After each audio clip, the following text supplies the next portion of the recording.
Градоначалникот на општина Прилеп Маријан Ристески оствари средба со Теодора Димеска, која има 13 години и учи во основното училиште Гоце Делчев.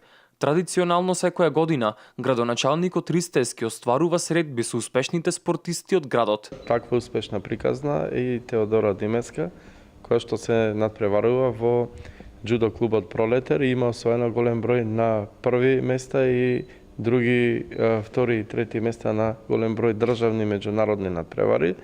И посакувам и понатаму во иднина да има успешна кариера, да учи и посакувам здраве, среќа, успех во животот и на незиното семејство. И се надевам дека и понатаму ќе биде еден од најголемите амбасадори на нашиот град и Република Македонија, па во иднина се надевам дека ќе ја видиме и на некој големо такмичење.